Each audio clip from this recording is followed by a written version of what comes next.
Howdy ho everybody, long time no see. Clive and Wrench is a platform game inspired by the Spyro the Dragon and a game that promised a lot. But will it really live up to it?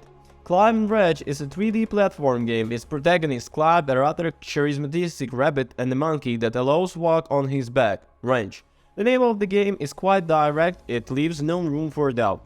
According to its publisher, Clive and Wrench is a love letter for 3D platformers. Saying this commits them a lot, since it arises our expectation, and we will have already be very encouraged to compare the game with the different platforms, games, and helping grade during the course of history.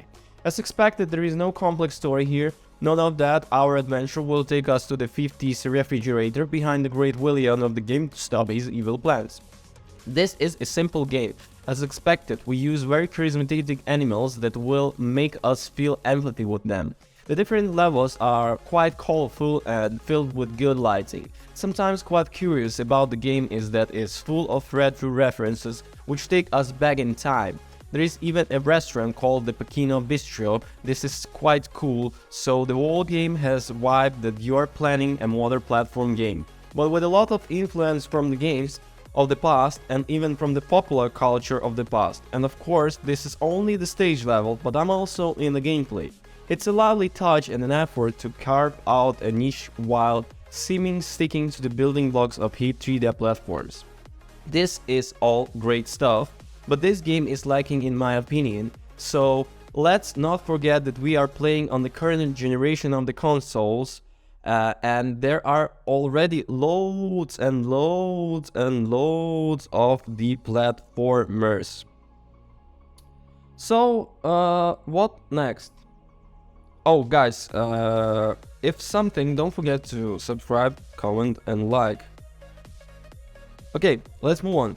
So, Wrench, for example, Spyro the Dragon and Ratchet and Clank are replayed games that do the same or even more. Its origin lies in inclusion of the time travel. Then we have many basic actions. I also love the battles with different bosses. They are very original, and each new character you meet is very original and unique character. With your control you can do many things. Many things. You have a double jump. You can run. And you can do a mid or air cancel. You can do the long jumps, crouch jumps, and kind of somersault. This is all very basic, but it adds some complexity to the game that is always welcome. Clive and Wrench has a great level of detail in each level. It's something simply impressive.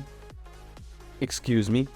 I'm still not entirely convinced with the texture of the game settings, I don't know, I'm not completely excited, but I can say that this has a large number of details that in many moments left me impressed.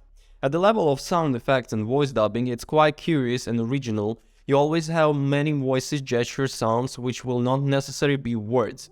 The music in game is very appropriate in the situation and the sound effects are quite good. So, about the short conclusion for our short video, so Clive and Wrench is a highly entertaining game with a formula that given very good results over the time, with many nods to past glories. It's not the newest, but everything is very well done, and with a huge level of the detail, which definitely makes this a solid platformer. Clive and Wrench is a highly entertaining game with a formula that gives a very good results. Okay, that's all for today, a short one. Bye.